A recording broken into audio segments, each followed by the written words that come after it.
Welcome to the Glass Art Society's second community conversation on glass studios in the time of COVID-19. My name is Eric Goldschmidt. I'm the Properties of Glass Program Supervisor at the Corning Museum of Glass and also a board member for the Glass Art Society. So I'll be moderating things today as we have this conversation as a follow-up to our first such discussion that was held back in late July. We've brought back our same panelists from the first session to discuss how their studio practices are working out. During our first conversation, only a couple of institutions had welcomed back studio renters, and our collegiate professors were still very much in their planning phases to prepare for the return of their students. And now that these programs are back in motion, we're particularly curious to discuss three main questions. So has your studio reopened, and at what levels are you currently operating? Second, have you encountered any problems you didn't anticipate, and how did you deal with them? And third, what has been the biggest challenge you've faced operating within new safety protocols? So we are adjusting the format a bit for our discussion this time around to give room for a more robust conversation with all of our attendees. And we do look forward to very much to your participation. We'll focus on one question at a time and spend about 20 minutes on each topic. We'll also be sure to save 20 minutes at the end of the program for an open discussion that will be driven by your questions. Please be sure to add your questions to the chat, and we'll do our best to cover what we can. I'll do my best to keep the conversation on track. So if we do start to head out on the wrong tangents, I hope you'll forgive me for interrupting and steering us back to the intended line of conversation. Our panelists, to introduce them, we have Brynn Kibler, who is the Director of Operations at UrbanGlass, located in Brooklyn, New York. He has worked for UrbanGlass for 18 years, maintaining and overseeing the vibrant and active studio through major hurdles such as the crash of 2008, a major studio building renovation, and now the pandemics of 2020. Brynn and his tech team and colleagues at UrbanGlass are currently working hard to make the studio safer and meet head-on the financial situations the pandemic presents. Jiyong Lee is a studio artist and professor of art at Southern Illinois University. He has served as a member of the board of directors for the Glass Art Society from 2009 to 2015. Brynn Hillstone is an artist and educator, serving as the director of operations at Public Glass in San Francisco for the past 7 years. She received her BFA from Bowling Green State in 2008. And after working at many of the established studios in Seattle and in the Bay Area, now owns and operates her own small business, Second Generation Glassworks in San Francisco. Jens Pfeifer is a studio artist, curator, and educator, and is the head of the large glass department at the Gerrit Rietveld Academie in Amsterdam. And Anjali Srinvasan is a studio artist and assistant professor of fine arts, 3D, and glass at the Massachusetts College of Art and Design in Boston, Massachusetts. So with our introductions out of the way, let's dive right in on our first question and our first 20-minute session. So Brynn, if you would like to maybe get us started, has your studio reopened? I believe it has. And at what level are you currently operating? So UrbanGlass opened back in June, so we've been open 5 months. We are running at pre-COVID numbers at 40% right now. So basing on social distancing and looking at our studio, we have about a 40% capacity. Of that 40% in the entire studio, so we have I don't know if many of you are familiar with Urban, but there's lots of different studios within the studio. So we have Flame Shop, Flat Shop, Hot Shop. When you look at that as a total, we're about 35% of that 40% right now, if that makes sense. The Hot Shop is, of course, our busiest shop, and that total would be a little different. Right now, we are looking at ways to open up some more time and more space in the Hot Shop to accommodate rentals. There are many artists that use UrbanGlass as their base for their businesses. and we're here to support them and make sure that they're making money during this time. Excellent. Jiyong, do you want to chime in on that? Yes. So since the beginning of the semester, all the studio classes are running face-to-face. Officially, we're in a hybrid mode. That's what the code, that's what the mode says, which means that we have both the virtual version and a virtual component. So when, as an example, when we have just the seminar or discussion sessions, then on that day, we just meet on Zoom. And when there are critiques, we meet in the classroom or the gallery space. So we do face-to-face. So anyway, our studio is located in the studio building. There were other ceramic studios and metal studio located in. We see definitely less students in the hallway chatting, but all our facilitators are fully operating with some limits for individual students. Generally, the graduate students and graduating seniors have more access to the studios, and beginning and intermediate level students have kind of a coordinated, limited studio access to the studio outside of a class time. And Brynn, would you like to chime in? Sure. So public glass is on a similar track to urban, just on the other side of the country. And I've noticed our cities are mirroring quite a bit, which is interesting. But we have primarily rentals happening right now. And we, before we existed basically solely because of our corporate team building clients, and those are gone. So we have shifted to production over the past several months. It's something we launched last fall. And so that's kind of how we're making ends meet right now and really focusing on that. But primarily it's a group of about 35 artists who come and go and make their work here. We're not doing any group classes. We're doing limited private lessons only for folks who already know how to do it. So we don't have to get quite so much in their space. And yeah, we're just kind of limping along. We did just do a big virtual program, a virtual version of our hot glass cold beer show that we normally do. And so that was a fun adventure for something that, you know, we've never even tried. And other than that, you know, flame shop, warm shop, all of that exists as a solo practice anyway. So those guys are, they don't even really notice the difference.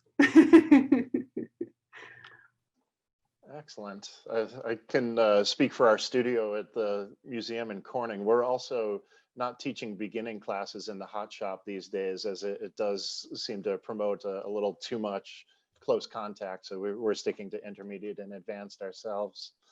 All right. And Jens, would you like to chime in on that first question there? Yeah, we started the semester in September, so we have a good month behind us now, and we are running on 50%, which means that 50% of the student and staff are allowed in the studio spaces and workshops at the same time.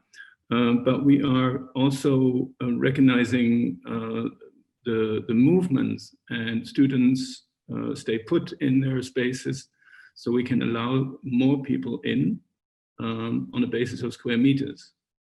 So there is a maximum of people per studio, so students can share the studio with that minimum number. In the hot shop and cold shop, we have also limited numbers. We only use one chair instead of two. Students have to blow with like a guidance from afar. It's very different. But it works, although you feel it's just half the time. And Anjali? So like everyone else, we opened in September. We're doing what I would like to phrase as a staggered access plan. So when we open, normally we would serve about 65 students in a semester. This time when we started, we limited that to about 16, which were our BFA Glass folks. They were the ones who had access initially. They're also the ones who know how to be in the hot shop, that don't need extra supervision, that will go through all the COVID stuff and then come in and use the shop responsibly. After we got comfortable with that, this past week, actually mid-October, we've opened up the studios to our elective classes, which were hybrid until now. And so we basically send supply kits home. People in my intro to glass blowing class are blowing isomalt at home, learning how to gather, learning how to do those types of things. And now they're coming into the hot shop. So hopefully we're gonna hit about 30 to 40 students accessing it. So that's sort of our level of operations right now. We're just basing it on Massachusetts numbers. Excellent. So maybe we could open this up to the rest of the group. And anybody else who's joining us want to tell us how things are going as they're opening up their studios, and what sort of capacity are you operating at?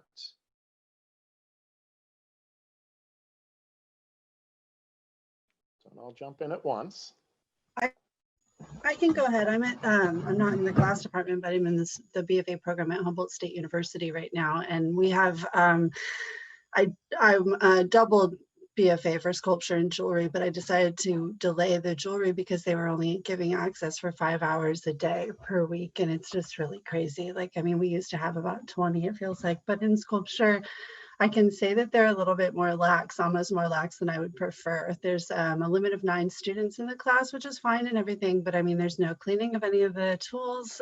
There's basically at the best interest of the student to, you know, guide yourself. And of course, Humboldt County, California, we have much lower numbers than anywhere else in the country. I think there's only 557 cases to this point in the county, which is pretty serious, like pretty low comparatively to all of you. But I do feel that it's a very scary time that they're, you know, some class. I'm also in the museum and gallery practices classes, and we're in person doing lab on site, but they're very strict about how they're doing it, to the point where they're letting tools sit for 48 hours after they've cleaned them to make sure that they're great. And that's wonderful. But I just wish that there was more continuity across the university campus as a whole into how to handle this, is, you know, from Zoom classes to on-campus labs.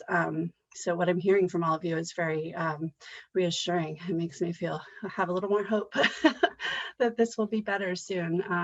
But yeah, that's where we're at over here. I just feel like the sculpture class is really, it's hard to cast bronze, you know, from a distance. So we're doing our best, but it's a little bit intense, I would say.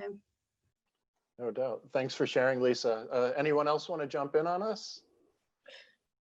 I don't know. Can you hear me?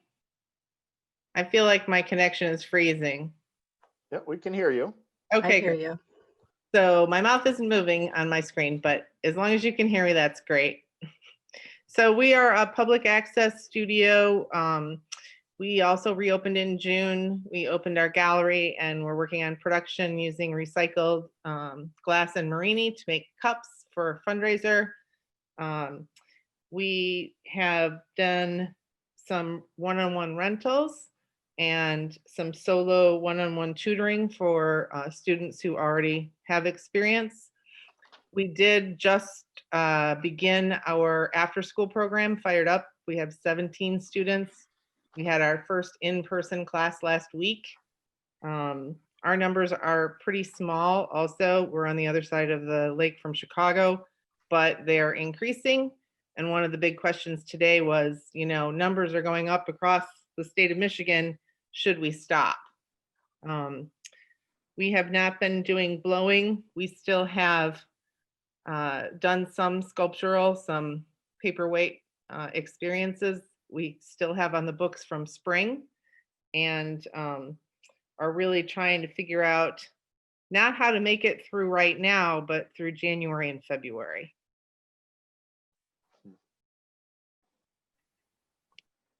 Certainly some long-term considerations. We know we're in this for a while at this point. Anybody else want to chime in? Anjali? Could I just make an offer? I just wanted to Maybe this is of use to Lisa, who said that, it's really hard to cast bronze if you're standing far away. Case to point. If it is helpful, I'm happy to share, and I've shared on email with a few of you already after the last talk, but we've written down like every process, steps, and who does what in a socially safe way within the studio. And so Lisa, if that helps you figure out how you might bronze cast in the coming months, just email me and I'm happy to share that document with whoever's interested. Just so like within each studio process, how do you designate people so they understand their roles, and how do you communicate those protocols to students is something we've been working really hard on, and it's going reasonably well. So I'm happy to share that. Just wanted to put that out there. Excellent. Anyone else want to jump in on that first Robbie question? Gordon, do you hear me? Yes, we do. Okay, so I am the director of the Hollywood Sculpture Garden.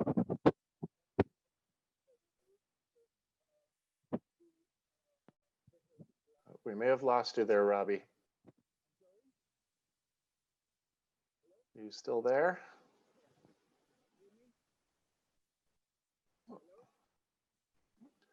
Can see your video, but we're not catching your audio.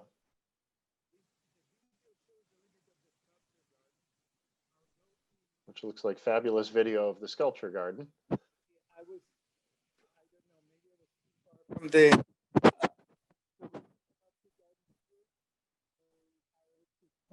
Started to hear a little more audio. You want to try that again? We cannot hear you.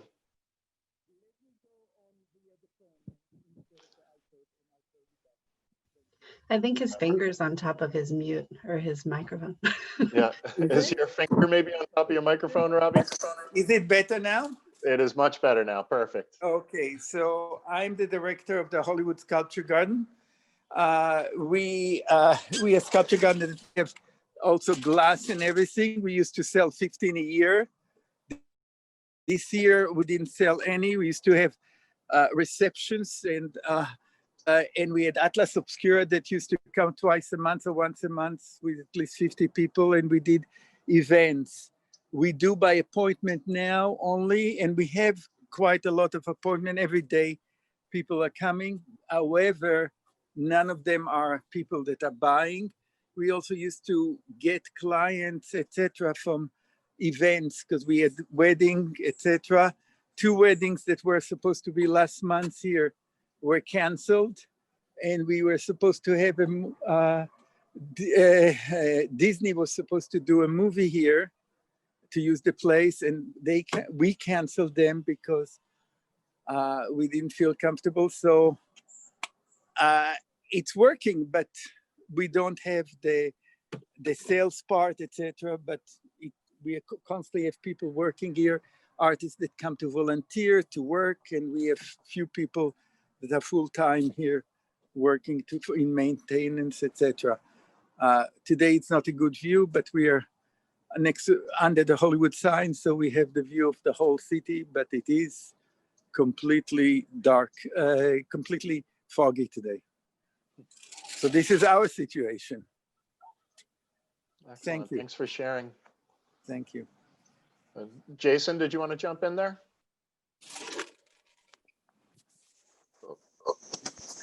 Sorry about that.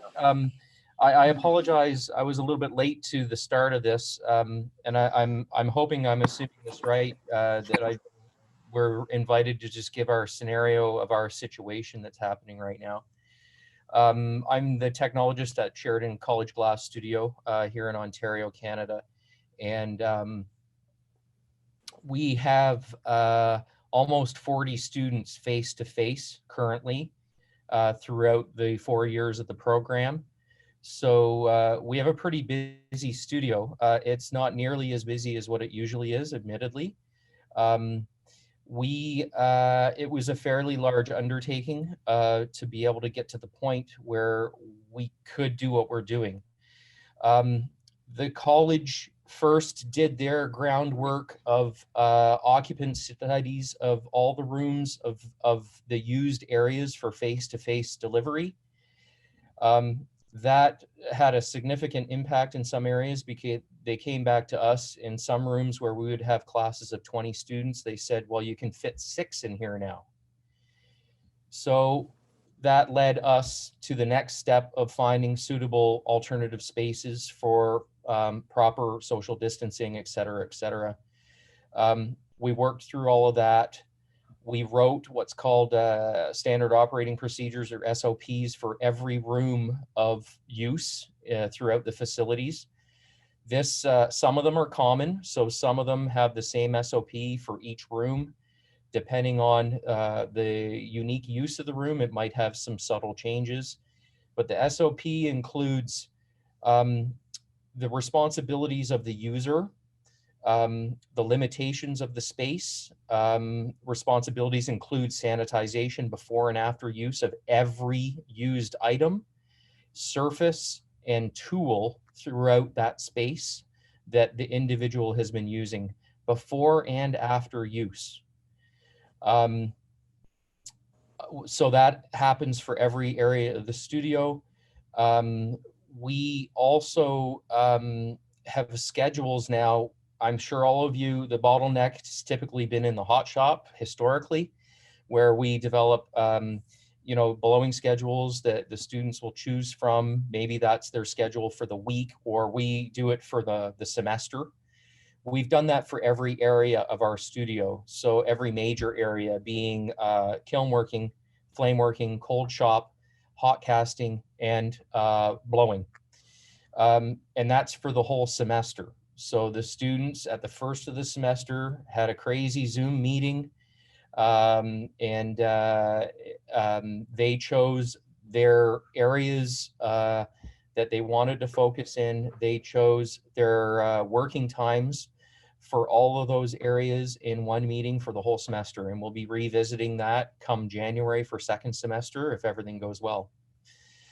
So we're in full use of this system now, and it's running quite well. The students are very happy to be back. They're very respectful of the situation. There's been very few situations where, you know, yeah, we have to remind people every once in a while about proper mask wearing, but it's mask mandatory everywhere in the college, with very few exceptions for faculty and staff. Kuhn and I share an office. We are socially distanced, and in our own office area, we can get away without wearing a mask. But outside of the office, there are no exceptions. We have mandatory blowing with masks on. So whether that's, you know, your blow hose through the side of your mask, I bought a grommet machine that will grommet a mask, and the hose fits tightly through the grommet. So, and there's some open source files for that someone else developed as well, which is wonderful. So that's the scenario at Sheridan. It has been a bit of a different community sort of feeling here, because with the whole studio scheduled as such, there are many fewer students allowed to be here at any given time. And I think that they're very mindful in looking for the times where it's less busy for them to come in as well. We do allow people to use the studio outside of their selected designated slots. And we haven't really encountered any bottlenecks yet. So it seems to be working quite well, and the students seem to be quite productive. So we're going to see how it works out, but and the administration here at the college seems quite happy with the way that we've dealt with things. So hopefully that's a useful synopsis from Sheridan. Excellent. Thank you so much for sharing. That's great information. And that brings us to the end of our first 20-minute section here to cover our first question. So we'll move on to the second question and have our 5 panelists answer first, and then we'll open it up to the rest of the group here. So the second question is, have you encountered any problems you didn't anticipate, and how did you deal with them? So Brian, if you'd like to start us off with your answer there. Yeah, I think the problem, I mean, I sort of anticipated, I just didn't anticipate that's what level it came in at. And that's the emotion of the staff, which is very surprising, especially as we get into winter and people start getting sick. So sick policies became very important, and how people are dealing with each other in the studio. Everybody, especially here in New York, stress levels like right here. And when one little thing sets people off, it's like I knew it was going to be there, it just didn't realize how bad it was going to be. So what we are doing with most of our meetings that we have, like our general staff meetings or department head meetings, we take time in the beginning of those meetings to actually just open it up and talk about our lives and what we're doing, not non-work wise, which has actually helped a lot. And just being able to talk to each other on those levels and ask each other what we're facing each day, because it's pretty intense. Yeah, I've certainly noticed that around our staff as well at the museum. It's your awareness is heightened, and just everyday activities seem that much more intense. So mental health is certainly a concern there. Jiyong, would you like to chime in there? Yes, we didn't have a lot of problem. There's like a little minor things, like a small things that at the beginning of the semester we had to do a lot of meetings and trying to be on the same page with other faculties and other studio programs, and everybody who shares in the same building. So there was a lot of reminder. I had to explain things again, what I meant, or what the paragraph meant in the manual that we wrote at the beginning of the semester.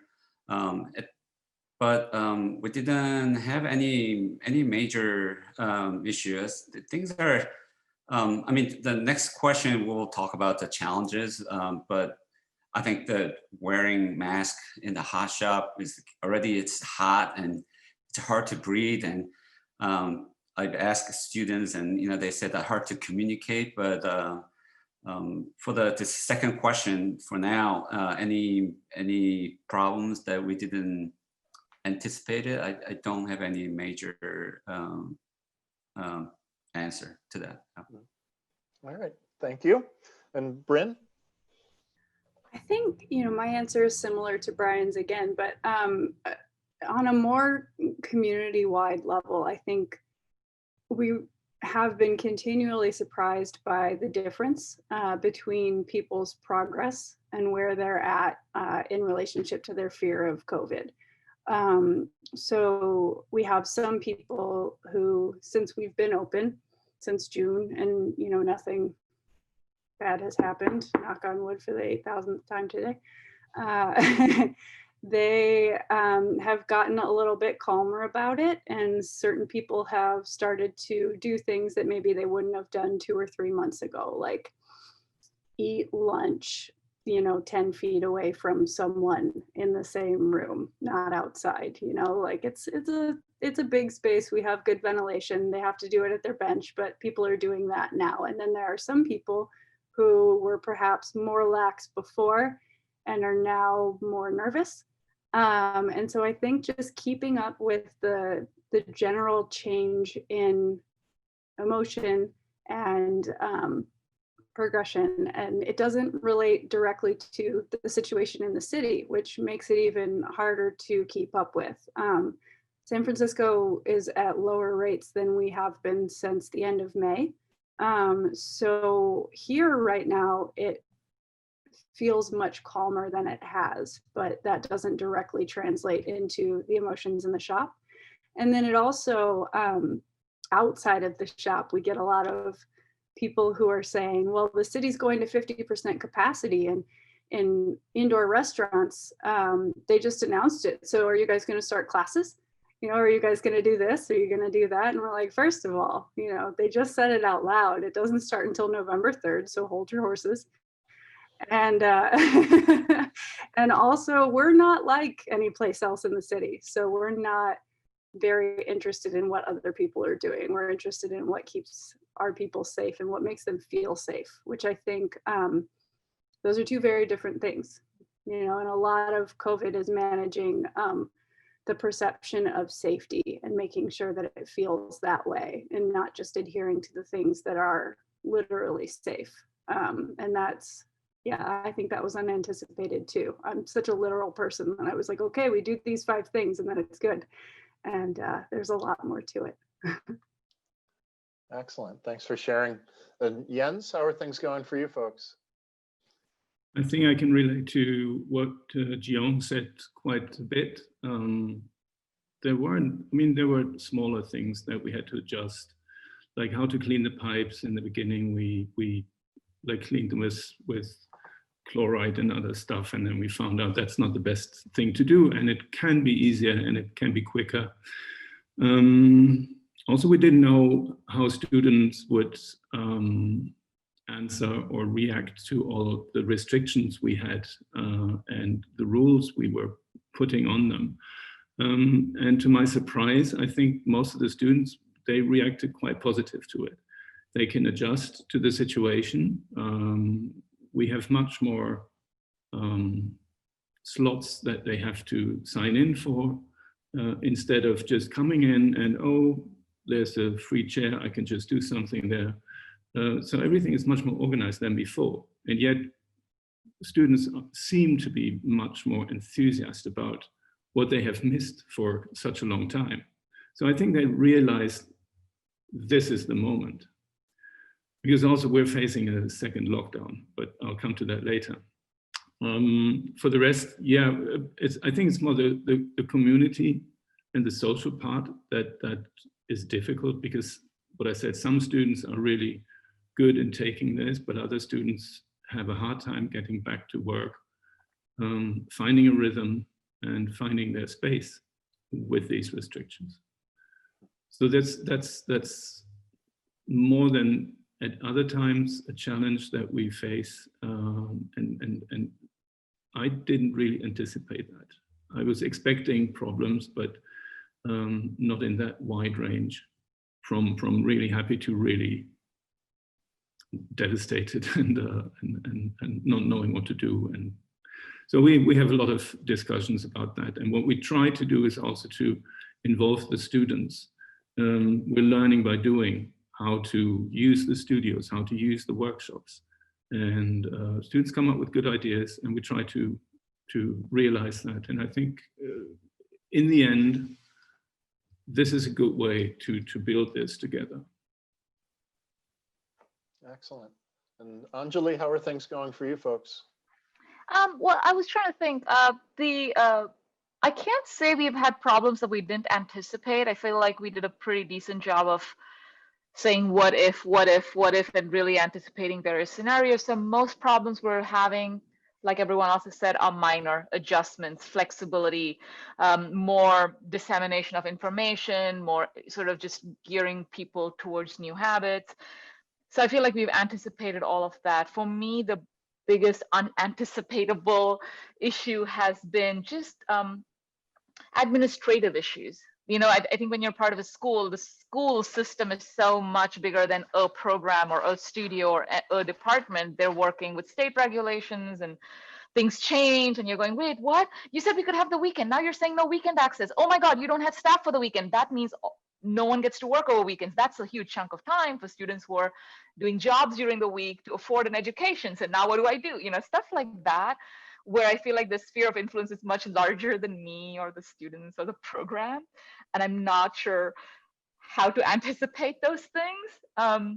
So our response has just been providing students a lot of accommodations. So if someone's out of a house suddenly because of COVID for whatever reason, we're like, okay, take the next 4 weeks, figure it out, come back and make up for class. It's okay. You know, whatever happens, we're just trying to be as responsive, as empathetic, as flexible, and not placing productivity over happiness for them or peace of mind at this moment, because I feel like students feel that pressure. I'm not doing as much as I would in 7 weeks. I'm so behind, and they feel that. And I feel like I did not anticipate the extent to which I would have to do that, negotiate that space. I think that would be my biggest problem, not problem really, just observation. Sounds like everybody needs to learn to be more responsive and sort of look for the little things that are affecting us all these days. So let's open up the question to the rest of the gang here. Is anybody encountering problems they weren't anticipating, and how are they handling those? Anybody want to chime in? Don't all jump at once. I mean, I'll speak again. I mean, I dropped out of the BFA program for jewelry. Like, there's no glass blowing at Humboldt State. I've been waiting 20 years. It hasn't shown up. And maybe if after my own MFA, I might, do something. We also can't keep our jewelry professors. So she's actually, I think, in Boston at the design school now, Emily Cobb, who's amazing. But I mean, she's with us. We love her. I know, we love Emily. You better. But I mean, I'm waiting another year, hoping basically that it comes back and that we have some success in sculpture. I should say we do wear respirators on a regular. So I mean, not much you can, you don't have to worry quite the same way, but it's just, there's, as I mentioned, small amount of numbers here. So people aren't taking it as seriously as they should. And I was in New York City on March 10th and I made it back here and just kind of ate ice cream and freaked out for, a month. But, I made it, and I think that, I'm scared. These guys should take it way more seriously, and hopefully everything will be okay here. But I think that the stress level of everybody, and I think we all understand as students too, especially as a returning older student myself, that these kids understand, the pressure that the professors and the administrations are on. It's just there just needed to be a greater continuity in these large institutions, especially for how they're handling this, because it's not keeping the student body safe as a whole, and they're still mixing. And I mean, I took great risk going in myself, but I'm just being very cautious and, hoping that everybody else is too. So, yeah. Excellent. Thanks for sharing, Lisa. Anybody else want to dive in on that question? Any of the other folks who are running? Just to piggyback on what was said about the stress levels, I think for me, trying to manage my staff's stress levels, there's a whole range of some who freak out totally and some who really don't think it's that big a deal, but they'll still follow the rules. And then my board that is also completely freaking out. And how do you manage that? My lead glassblower said to me today, numbers are rising. Do we have a number where we cut off and say, we're not doing this? We're not working anymore? Balanced out by the fact that the board wants us to be open and available to the public, but they're not having to deal with that particular fear and the stress that the staff is, encountering every day on a daily basis. Can I just say something? I mean, when you talk about numbers where you have cutoffs, we work closely with a virus detection service, and you should actually have those numbers in mind, because you can turn around to the board and say, if we go over those numbers and my entire staff is out, how do you expect the place to run? I mean, those types of ways of getting ahead of COVID are very important. Yeah, I think that's what we talked about today at our staff meeting, is that our governor has just been hamstrung by the legislature overriding her emergency executive orders, but that we would still follow what she was saying, and that would be a good number for us. I also wondered, I saw that Urban has someone who you were testing your facility for virus count. And I'm really interested in that. And I'm wondering, we're not in a big city, but I think part of the allaying of some of the fears might be able, for me, as allaying the staff's fears and the public's, is if we actually could do things like that. And I don't know if that's accessible for other people, aren't in a big city. It was inaccessible for us. It's very expensive. We're fortunate enough. We partner with a college in the area, and the college actually brought the company in. And because we were doing in-person classes, we got the benefit of that. Bringing industrial hygienists into your space is just unfortunately not something that most people can do. So it was basically when we had, and I guess it sort of brings to that next question that Eric's going to ask. It's like, what are your biggest challenges? And I feel one of our biggest challenges here at Urban is you don't have the data points. Financially, looking forward to next year, there's no data points that tell us what's going to happen. Or for example, what you were just talking about. So I bring in an industrial hygienist and we did what's called a composite wipe of our space. That looked basically at the past 9 days and says, and it was great because we actually had no virus detection. The test that they were using can actually find particles of virus that probably aren't viable, but we were surprised that there was nothing in the space. But again, it's a data point that you're like, okay, does that mean I can do less cleaning? We're like, no, it just means that you do the same type of cleaning. I think that's some of the hardest things that we're going to be faced with, especially financially. It's like how to get through next year. Somebody else on the call was just saying, you're looking at January, February. I'm doing budgeting for the studio this week, and normally the trade shows are what helps our artists in our space who run their businesses, and that's February, March when we see our larger numbers, and those aren't happening this year. And then we got to wonder what's going to happen through summer, and then if they're going to come back in the fall. Again, just not having data points. I mean, like Eric was saying, I've worked here 18 years and I pretty much have all my data points in my head previously, but they're all out the window at this point. Brian, do you have any information? There's a question in the chat. Do you have any information on virus count testing and what that is a little more specifically, or do you have any links to information you could maybe share?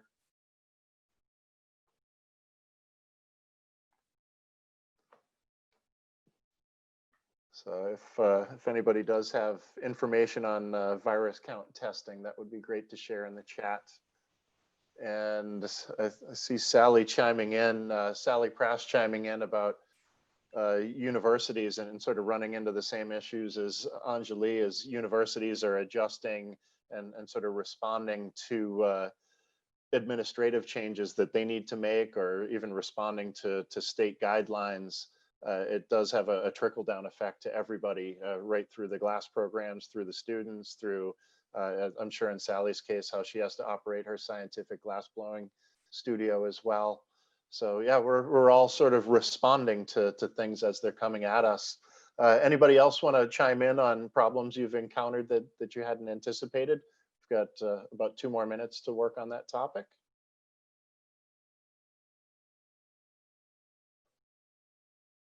And if not, I suppose we can move forward. We'll move to the third question here. So what has been the biggest challenge you've faced operating within new safety protocols? And Brian, you touched on that a little bit in your previous comment. Anything else you wanted to add to that? No, I think, like I said, just not wanting to be a super spreader scenario here, and then not having the data points is just tricky. Yeah. And Jiyong? Yeah, like I said, the wearing a mask in the hot shop is the biggest challenge for the students. The temperature is hot. They have to communicate. I know there's some hot shops quiet, but our shop is not that quiet. So wearing mask, it's difficult to breathe, hard to communicate. Sometimes that facial expression, or it's like they can read the lips, they can't do any of those. And blowing, so my students been blowing with the decreased compressed air device, and sorry, my dog is whining. And we have the pocket puffer available, and in case they have to blow with their mouth, then I told them they have to designate one blower and not mixing their saliva. So there's one person blowing, and then need to sanitize right away, so their saliva is not getting on other people's hand, that kind of stuff. And the budget, I spend quite a bit of money on buying those, extra, the heat resistant jacket and gloves, and, the gloves for the inner layer gloves that have to provide to individual students. We try to reduce the number of any shared tools, including pipes and punties. We had lots of studio pipes and punties, and we distribute to the individual students. So during the semester, they keep their own and they sanitize it. So those are the main thing. Another kind of challenge or the potential risk I see when I walk around the building is the students sort of, they know they have to wear masks, and they have to wear a mask any part of the campus. But they still sit around outside the building, having snacks or lunch together, and then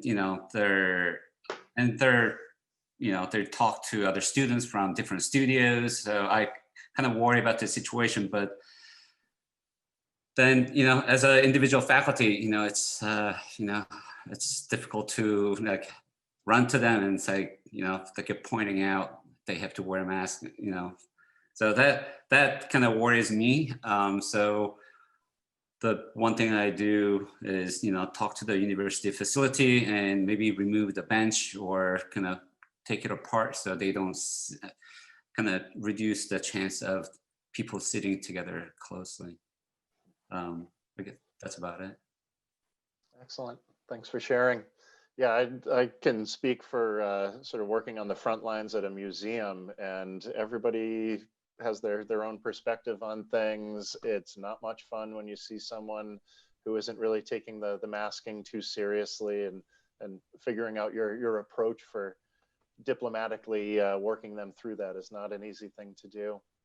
So Brynn, what sort of challenges have you been facing, and how are you dealing with those challenges around safety protocols?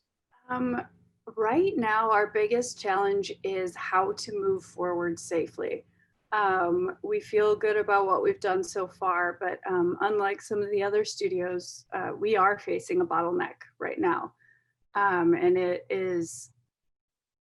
it's causing tensions to rise. We have many people trying to run their business out of one facility that's operating on half capacity.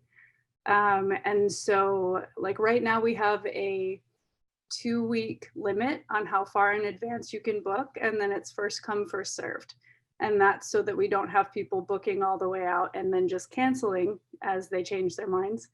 But that means that if you want to blow on Thursday morning in 2 weeks, then you better book it on Thursday morning today. And so that's causing some issues. And so now, because the numbers are dropping in San Francisco and we have such a bottleneck, we're looking at the floor plan of our studio and wondering if we can safely add a bench back and what that might look like. So right now we're considering removing some equipment temporarily and relocating it within the facility so that we can have, instead of 5 holes at 4 benches, 3 holes at 3 benches, and have 10 feet between them. But we just, like everybody's saying, there are no data points. We have no idea what actually makes this okay, what's going to allow it to continue to be okay. And I think the super spreader thing is real. Public glass is pretty unknown, and we just keep thinking, really, is this going to be the way that people find out we exist? We can't. We would never survive anything bad happening here for so many reasons. But, from a health standpoint and an organizational standpoint, it's just not good to be the first one out of the foxhole. And we're not really sure how to manage that going forward. How long is too long to keep everything really, really, really buttoned up and really regimented? And what's too soon? Yeah, very tricky challenges. And Jens, what are you running into at your school? The major issues we have is that we in the Netherlands are facing we're in the midst of the second wave. So today I was talking to a few colleagues and a facility head, and he was saying that probably in 2 weeks we're going to shut down again. And this is not what we all want to happen, but there's not much we can do. I think that in the department we're doing a pretty good job. I mean, you do see students get lazy. You do see students and staff not being used to certain measures and just forgetting to put on a mask. But you also see students that wear masks, walking towards each other. And then when they're like facing each other, less than a meter, they take off the mask to be able to talk. These kinds of things that are really annoying. So the Academy now has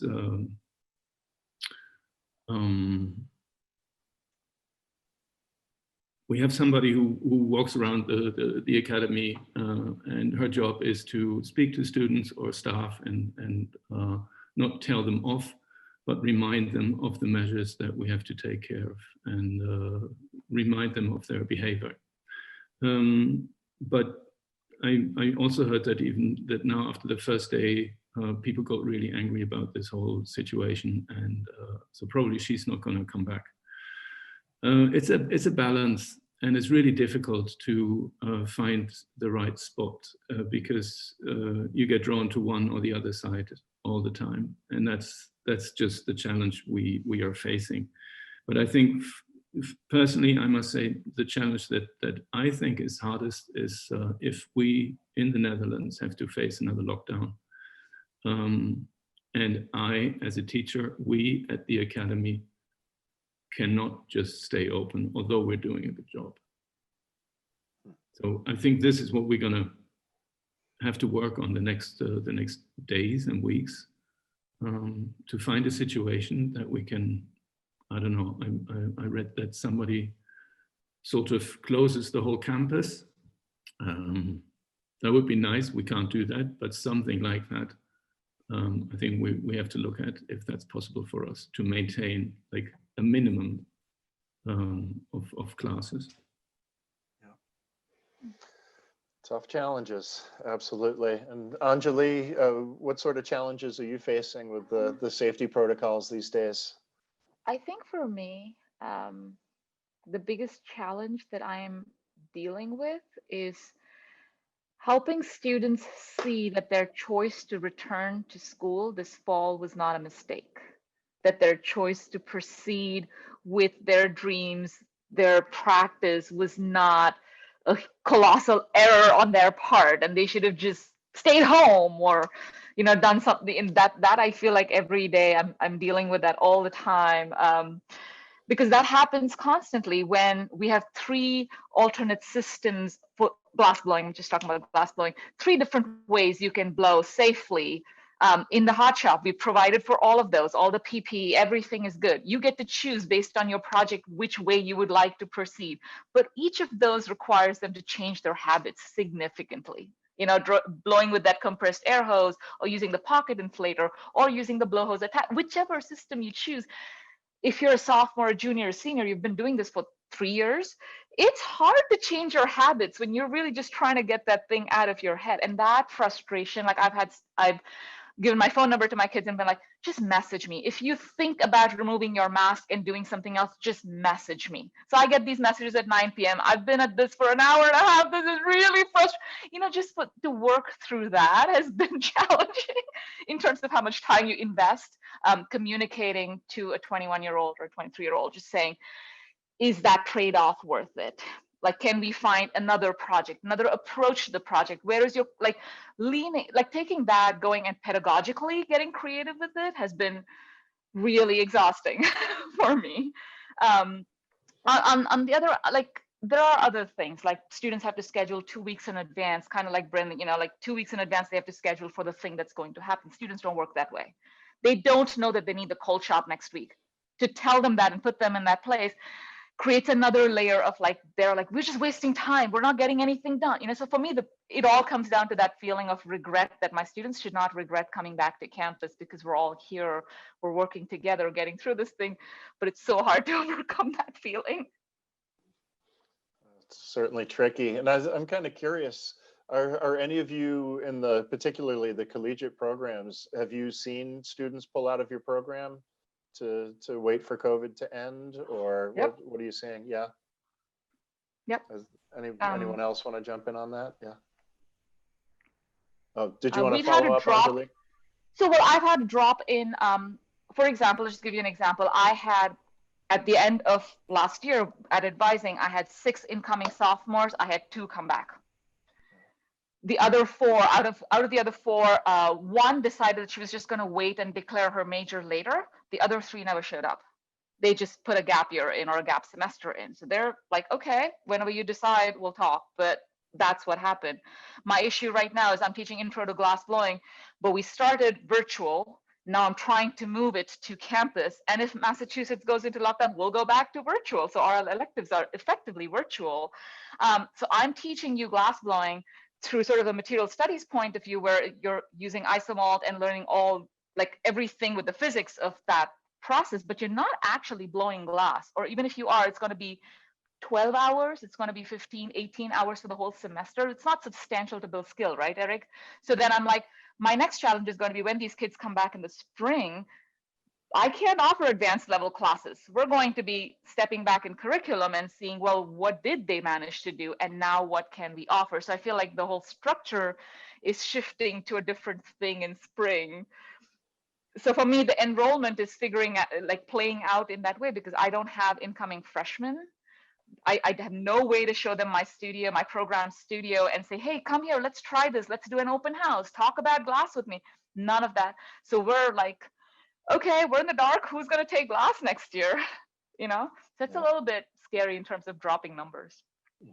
I see a lot of heads nodding, and Brandy, you've got your hand up. You want to chime in on that? I actually just want to drill in a little bit more. I have another question for you university folks. Is that one of the larger fears, I guess, is because your numbers are down and because of the way you're having to hold classes, that we're now facing a whole generation of students that may not be able to move on and progress as quickly as they had originally intended when they came into the university, or even as you guys expect? It's like, what does their college career now look like? Are they looking at 6 to 7 years to finish their degree in order to get the skills and the knowledge that they would normally?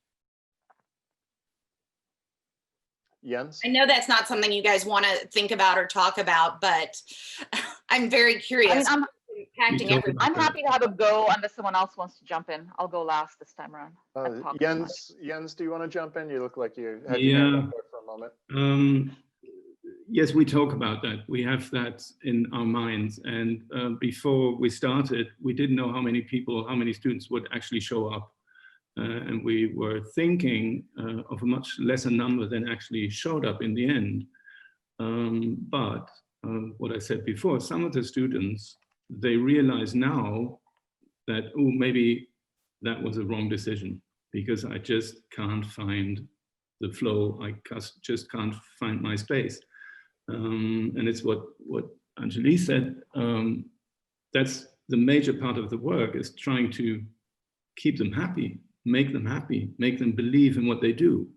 And I must say that's really difficult, because sometimes myself, I'm wondering what I'm doing. I mean, yes, I've got the job at the Academie, but in my studio, I mean, I lost some commissions and stuff.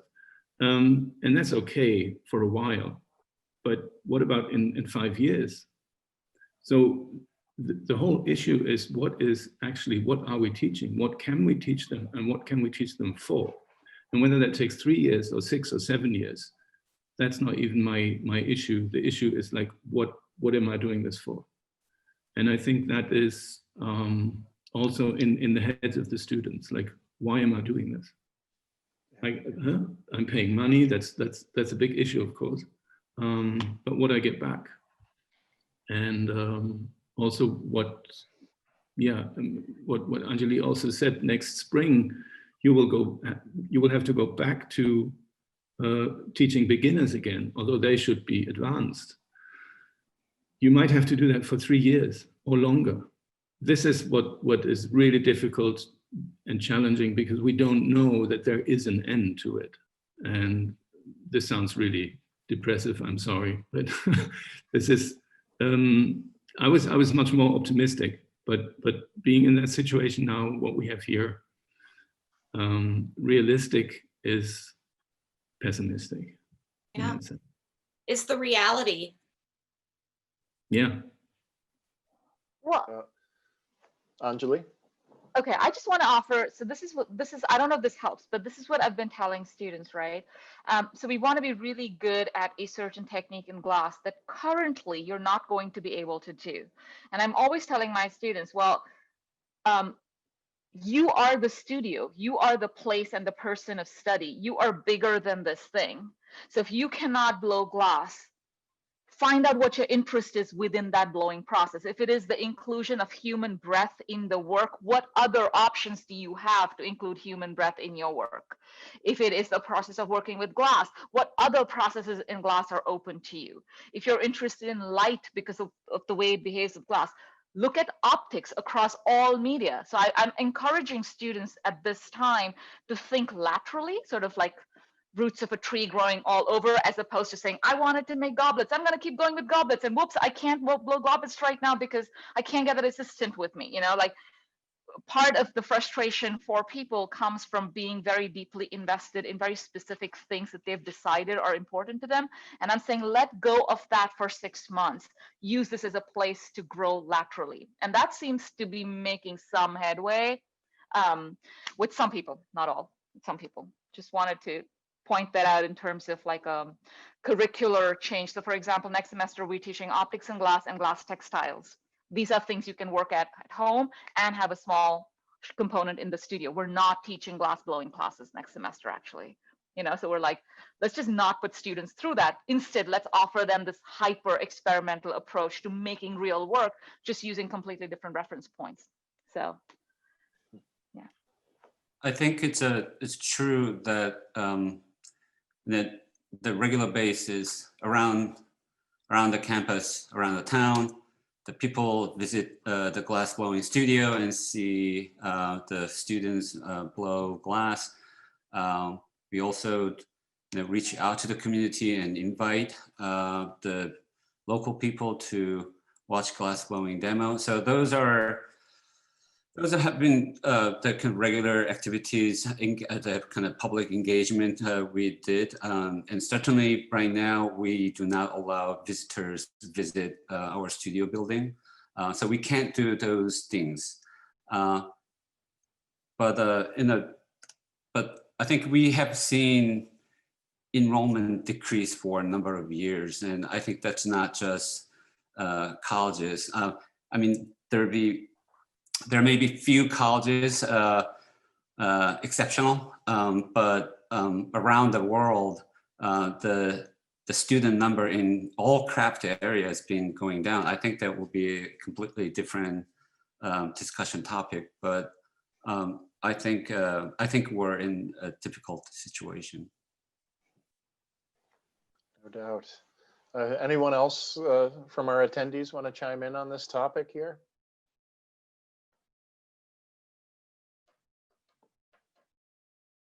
I'm a little bit afraid that they're going to pass students through, at least in other mediums. It's a little harder to pass students through in glass. I mean, it's visually, you have to, you know, go through these stages of learning, but I'm seeing that, you know, a lot of disenchanted professors feeling like they're left to fend for themselves as far as on the front lines of how to, you know, cope with this. And I think that they're, you know, some of them are not given the tools they need, at least especially with this one program.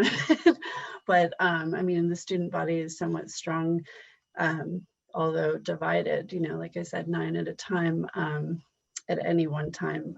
But I think that it's going to end up being really difficult for people to grasp the concepts of any of these arts without having the face, the contact. It's really just, Zoom is going far. I'm doing a lot of interactive multimedia projects now, and I think design is really important. To really take into consideration doing paper models if you're doing more functionally unusual product pieces and products, but make sure everybody has the time to breathe this through. It's really just, I think everybody's trying their hardest. What else can we do? Not an easy time, and we're all forced to adapt in the best ways we possibly can. Some great thoughts there. So I think we're gonna start moving into some of the questions from the group, and jump in on one question that came through the chat, which is a bit of a technical question, and I think a few different folks might have different approaches. What is the best way to clean blowpipes? What are folks doing to clean their blowpipes these days? Anybody want to chime in on that one? Ours is pretty simple, so I can jump in there, and I'm sure especially the universities have some more intense methods, or at least Anjali did last time. But we've been using isopropyl alcohol and just spraying down the whole length and spraying down the mouthpiece especially. And then we take, so we do that with 70%. And then we take 99% in a little scientific squeeze bottle that has the sort of L-shaped tube on it, and put that into the mouthpiece and squirt just a tiny bit in, and then blow through that with the air hose so that it distributes down the length of the pipe. And so far that's been working, but yeah, that's, that was done with some guidance from people that know better than us. And that's what we're doing. Has anybody been able to test the results of how clean things are with that system? We don't have the testing methods available within our budget. Gotcha. And anybody else want to talk about their pipe cleaning methods? So we're doing the thing that I mentioned at our last conversation. We have one kiln that's reserved only for disinfecting all our tools. So every student, and then we have a cabinet on the other end of the room that has all the clean stuff. So we tell students, when you come in, you're going to take pipes out of that clean cabinet, use it, and none of our blowing methods are mouth contact at this point. They're all mouth free. We do tell them to put the alcohol swabby thing and wipe them, but we're not sure if they actually do that or not. But even if they didn't, they'd be okay. And then after they use their pipes, they are required to put it in the annealer. That's 24/7, staying at about 250 degrees. They just put it in there, and then the tech comes in the next day and replenishes it in the cabinet and circulates. So they don't actually touch any of the potentially infected pipes. And I believe Steve got a couple of those pipes tested when someone came around school to check stuff for viruses, and he was like, yeah, this looks good. So we don't test it on a regular basis, but I believe it was done once as a way to help understand. So that's, yeah, we're doing that dry heat treatment for tools, pipes. Excellent. And Jens or Jiyong, did you want to chime in on that? We have actually the same procedure as Brynn explained. It's kind of the same thing. We use alcohol, and that's all. As I said, we used other stuff before, but that was too aggressive. But this sort of works, although I cannot prove it. But it's okay, and yeah, we just hope it's good enough. But as I said, I mean, we try to keep pipes separate so students don't use pipes at the same time. Students work alone in the hot shop. Then all the pipes get cleaned before anybody else can start working. So that way, we hope to keep it as clean as possible. There's a follow-up in the chat there, Brynn.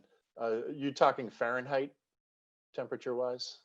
Oh, that was Anjali, but I think so. Oh, sorry. Yeah, Anjali. Yes, Yeah. yes, Fahrenheit, definitely Fahrenheit. I was just going to say that I wanted to follow up that our person that knows better is an infectious disease specialist. It's not just like a you know, we asked somebody smarter than us. That sounded a little too casual. So. Yeah. Anjali, did you have a comment you wanted to throw in there? Oh, no, I was just gonna say if someone's interested in the dry heat treatment, I'm happy to share the link that I did last time, or maybe Brandy has it on hand, of the NIH article that had the temperatures for dry heat disinfecting. I can pull it up again and post it if you're interested, but yeah. Excellent, thank you. I see another question in the chat here from Sally Prash. Has anyone had students come down with COVID? And if so, how was it handled? Anybody? I see Charlotte nodding yes. Do you want to speak to that? Yeah, hi. I'm a student at a university in Jerusalem, and they're dealing with things a little bit different. Not taking any rules serious, so it's not so easy.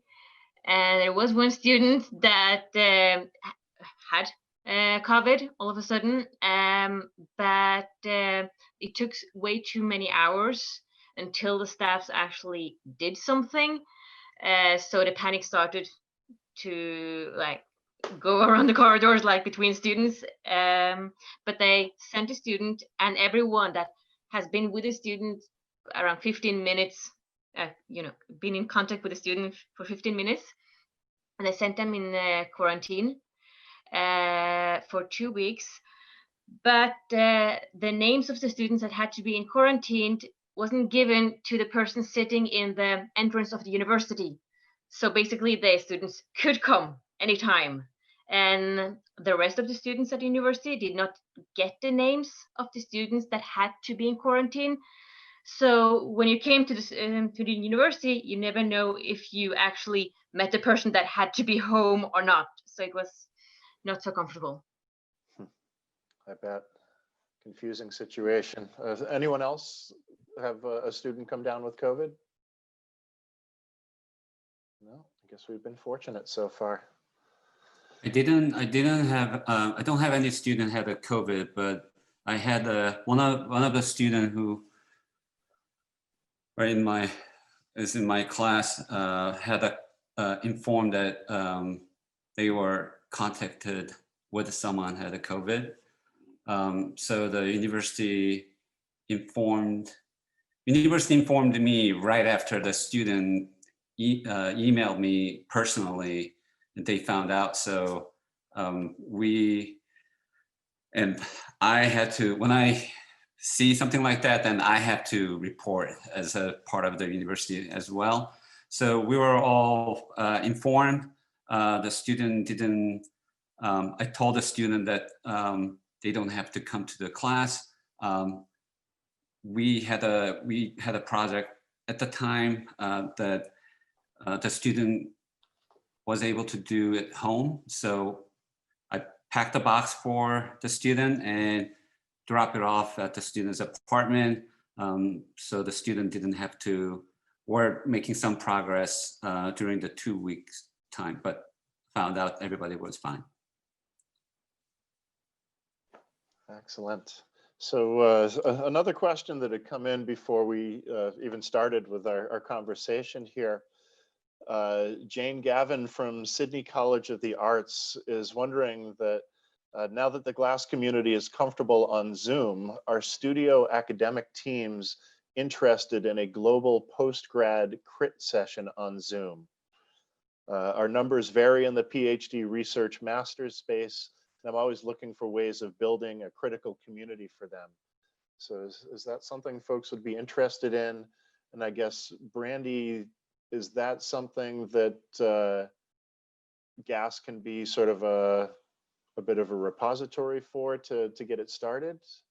Well, we've definitely been discussing, as many of you know, we do a portfolio review at the annual conference each year. And what we've been discussing in-house is about how to turn that into a virtual program and really expand it so that it can almost be a mentorship that helps tackle other things other than just portfolio review. So that's something we're working on right now and hope to launch well, we'll see. This year is kind of TBD, but that's something that could definitely be incorporated into that. And I do know that Jane is actually on this call. I don't know, Jane, if you want to pipe in a little bit more and give some more thought to it, but we're looking into something similar, just not geared specifically toward university students.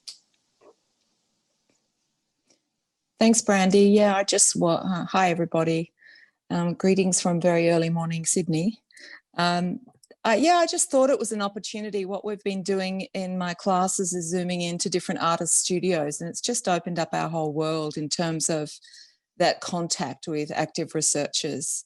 And I thought it might be an opportunity for us to maybe have a round robin hosting different crits so the students can present and express their ideas to a wider community, seeing we're having such reduced numbers face-to-face contact. So I just was sort of wanting to test out to see the appetite for people around the world to do that.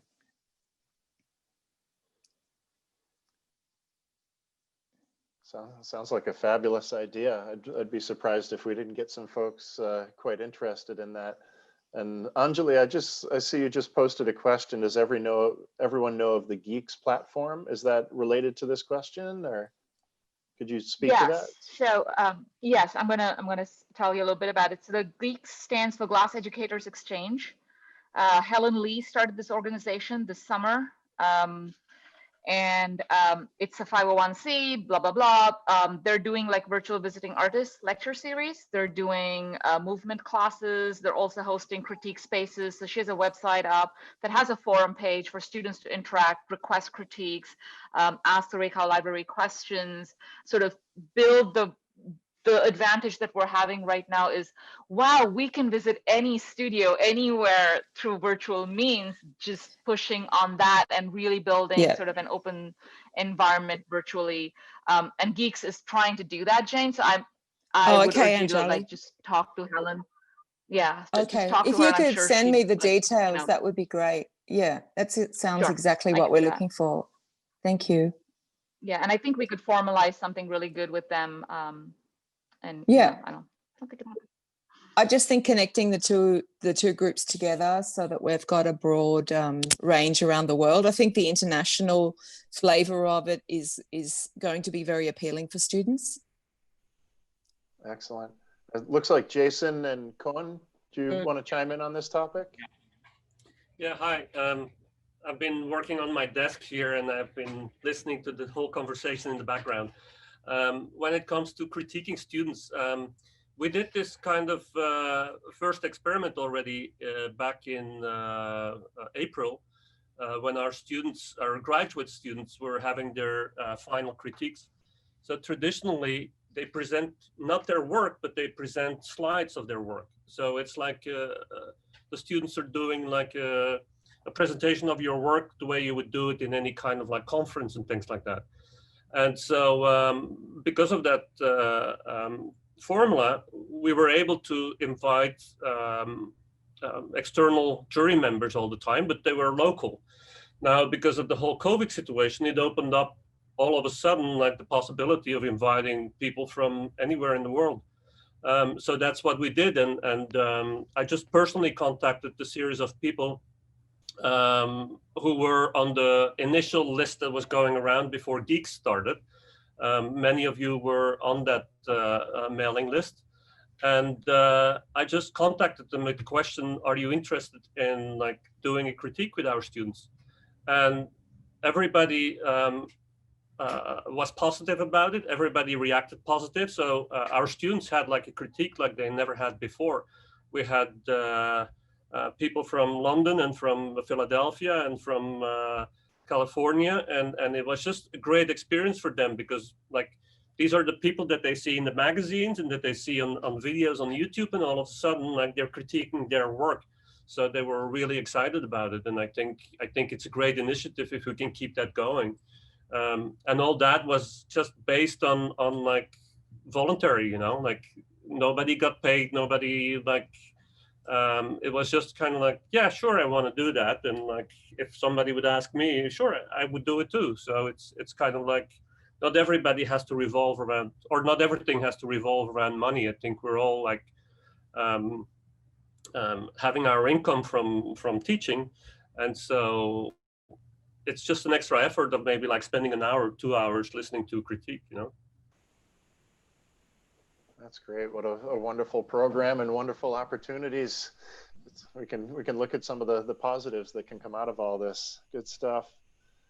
So does anybody else want to chime in on the critique concept here? Yeah, I would like also to share. Jane, I've been trying that quite some time ago, but unfortunately I didn't get a lot of feedback. Right. That was mainly in Europe. Okay. So that, yeah, a more international, global audience is much better in this. But what we do is also we also take advantage of the situation by doing studio visits all over the world, and yep. We're happy to share that also. We don't do it on a regular basis, but we do it, well, we try to do it once a month. Okay. Sometimes it's local artists, sometimes it's artists from overseas, glass artists, other artists. So it's a good mix, and sometimes it's interesting for well, the glass community, and maybe others are less interesting. What we also do, or what I do, is the glass virus, and maybe you've heard of it. Yes, I have. Yeah. Glass virus is organizing professional practice seminars. Now we're starting next week. So every last Wednesday of the month, we'll have a seminar where 2 young artists are able to speak to a, well, expert, or call it experienced artist, about their concerns, about their work. And yeah, trying to tackle different thematics and topics. So that sounds great. I can, if you want, I can share, or maybe you just look on the website. I'll put it on, yeah. on the chat, and you'll find all the information on the website. Thanks, Jens. Excellent. Sounds like we tackled quite a good extra topic there. Thanks for sharing, everyone. So we are sort of getting to the point where we're going to have to start wrapping things up. I'll try to sneak in one other question that came through before we started. If a couple people want to maybe chime in on this, and I think we've touched on it a little bit through some of the comments. Lynn from Water Street Glassworks wondering how many public access glass blowing studios have started back up with actual blowing, and if they're using hand inflation devices. Also wondering if anybody's got after school programs started up again at this point. Anybody want to chime in on that? Sounds like there's been a combination of methods. Brynn? Yeah, I can. So we are not mandating that people avoid blowing in the pipes. We're leaving it up to the participants, and most of the working artists are blowing in the pipes and using heavy sanitizing in between people, in between objects, in between, sometimes, popping the bubble and then the bench blow. There's a lot of sanitizing between those things. But we have a youth program and we have not started it back up yet. We're working on ways to get them into the studio in our flat glass shop, but we don't have any designs to start it up in the hot shop anytime soon. And I can speak for what's happening in Corning. Any glass blowing, we're requiring that people use our auto inflation device. For flame working classes, they are going to be allowed to use masks with the attachment that Amy Lemaire has designed and shared. And we are not doing any after school programs in the foreseeable future, not just yet. So that, I think that is going to pretty much bring us to the end of our time here. So I very much want to thank everybody for coming together. We've covered some really important topics here. things that we need to really tackle as a community. So it's great to get the community together to share these ideas. We're all going through very similar concerns at the same time. It's great to get all these minds together. And really want to thank our panelists. Thank you, Brynn, Anjali, Jiyong, Brian, and Jens. And I think, Brandy, you want to cap it off with a little news for the future here? Absolutely. As all of you know, this is our community conversations program that is still up and running, or getting up and running, but we do have our next community conversation scheduled for December 9th, and the topic is going to be diversity and racial equity in glass. So more information will be coming out on that in the next couple of weeks, but just wanted you to have that date in case you wanted to go ahead and put it in your calendars. And again, community conversations are free and open to the public. So we hope that we will continue to have these robust conversations that really help further our glass community as a whole. And thank you all so much for participating in it. Panelists, Eric, you did a great job moderating, and participants. This is really the kind of conversation that I think helps our community. So thank everyone here for participating.